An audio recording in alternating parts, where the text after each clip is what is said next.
ఇందులో సిఎస్ఐ చర్చిలో జరిగిన క్రిస్మస్ వేడుకల్లో వైఎస్ఆర్సీపీ అధినేత మాజీ సీఎం వైఎస్ జగన్మోహన్ రెడ్డి కుటుంబ సభ్యులతో కలిసి పాల్గొన్నారు. చర్చిలో ప్రత్యేక ప్రార్థనలు చేశారు. అనంతరం కేక్ కట్ చేసి క్రిస్మస్ శుభాకాంక్షలు చెప్పారు. చర్చ్ అసోసియేషన్ నూతన సంవత్సర క్యాలెండర్ను ఆవిష్కరించారు. రాష్ట్ర ప్రజలకు కరుణామయుడి ఆశీస్సులు, దీవెనలు లభించాలని వైఎస్ జగన్ ఆకాంక్షించారు. చర్చిలో వైఎస్ జగన్తో పాటు క్రిస్మస్ ప్రార్థనల్లో ఆయన సతీమణి వైఎస్ భారతి, తల్లి విజయమ్మ, కడప ఎంపీ అవినాష్ రెడ్డితో పాటు పలువురు కుటుంబ సభ్యులు, బంధుమిత్రులు పాల్గొన్నారు.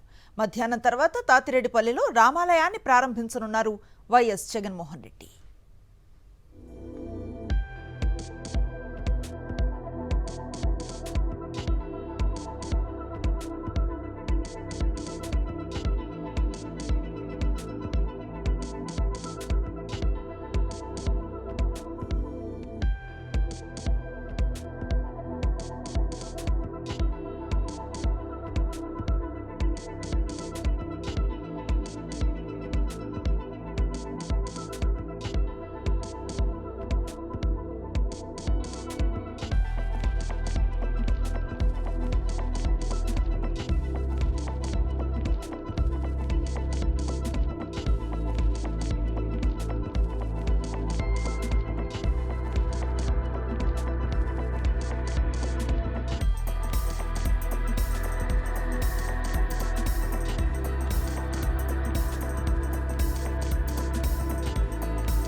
క్రిస్మస్ పర్వదినం సందర్భంగా తెలుగు రాష్ట్రాల ప్రజలకు శుభాకాంక్షలు తెలిపారు వైఎస్ఆర్సీపీ అధినేత మాజీ ముఖ్యమంత్రి వైఎస్ జగన్మోహన్ రెడ్డి.